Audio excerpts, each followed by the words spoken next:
Hello friends. நேரமும் வாய்ப்பும் ஒருபோதும் காத்திருக்காது. So don't waste your time நண்பா.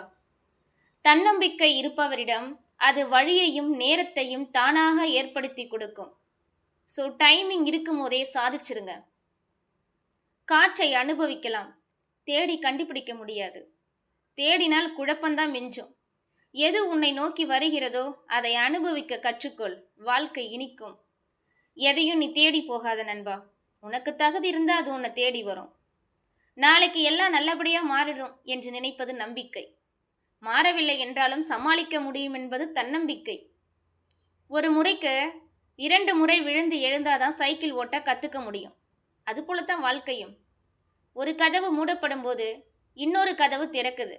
ஆனால் பல நேரங்களில் பார்த்தீங்களா, நான் மூடிய கதவு நினைவிலேயே இருப்பதால் என்னவோ திறந்த கதவுகள் நம் கண்களுக்கு புலப்படுவதில்லை.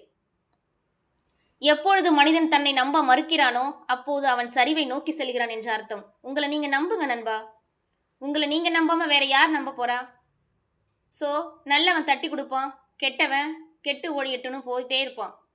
ஸோ நமக்கு நாம தான் ஃபர்ஸ்ட் செல்ஃப் கான்ஃபிடென்ஸை உருவாக்கிக்கணும். சில நேரங்களில் சில மனிதர்களின் செயல்பாடுகளை கண்டு ஆத்திரப்படுவதை விட அமைதியாக சென்று விடுவது ரொம்ப நல்லது.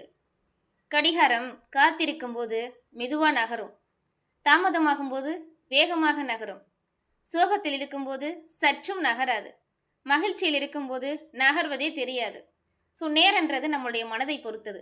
அதை பயனுள்ளதாக மாற்றுவது நம்மளுடைய கடமை தானே. தொட்டிலில் தவழ்ந்து கால் இல்லாத கட்டிலில் சென்று ஆள் இல்லாத காட்டில் தூங்கவே இத்தனை ஆட்டமும். மனிதனை அழிக்கக்கூடிய 3 விஷயம் எது தெரியுமா?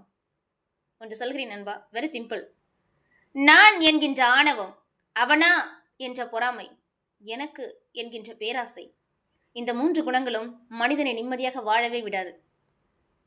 துணிச்சலுடன் செயற்பட எப்போது முடிவு எடுத்தோமோ அப்போதே நம் வாழ்க்கையின் பாதி அபாயத்தை கடந்து விட்டோம் என்பதுதானே உறுதி. ஸோ எந்த விஷயத்தையும் தொடங்குறதுக்கு முன்னாடி ஐயோ பயம் அப்படின்னு நினைக்கவே கூடாது.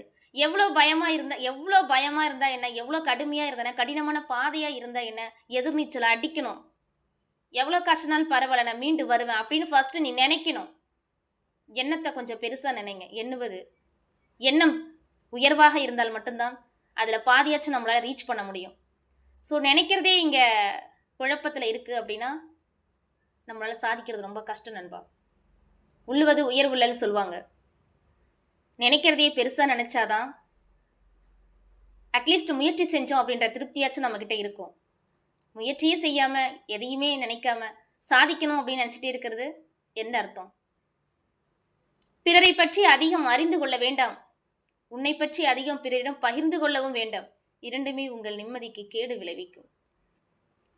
விலையுயர்ந்த கைபேசியை வைத்திருப்பது பெருமைன்னு நினைக்காத. நீ எந்த கைபேசியை வைத்திருந்தாலும் உனது அழைப்பை ஆர்வத்துடன் எடுத்து பேசும் உறவுகளை சம்பாதிப்பதே பெருமை. உண்மையா இல்லையா? உயர்ந்த எண்ணம் கொண்டவர்களுக்கு தனிமை என்பதே இல்லை. உன் எண்ணம்தான் உன்னுடைய முதல் நண்பன்.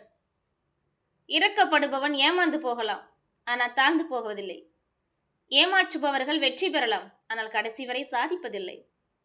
ஒன்றை உருவாக்குவது கடினம், உடைப்பது எளிது. உறவானாலும் சரி, பொருளானாலும் சரி. இறைவா, எனக்கு எதுக்கு இத்தனை சோதனை என்று புலம்பாதே. மரத்திற்கு கூட கோடையை வச்சவன் வசந்தத்தையும் வச்சிருக்கும் போது உன்னை மட்டும் நிரந்தர துன்பத்தில் விட்டுடுவானா என்ன? நம்பிக்கைதான் வாழ்க்கை.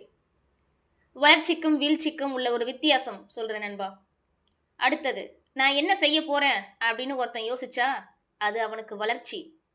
அடுத்தது, அவன் என்ன செய்ய போகிறான்னு நினச்சி மற்றவனை பற்றி யோசிச்சா அதுதான் அவனுக்கு வீழ்ச்சி.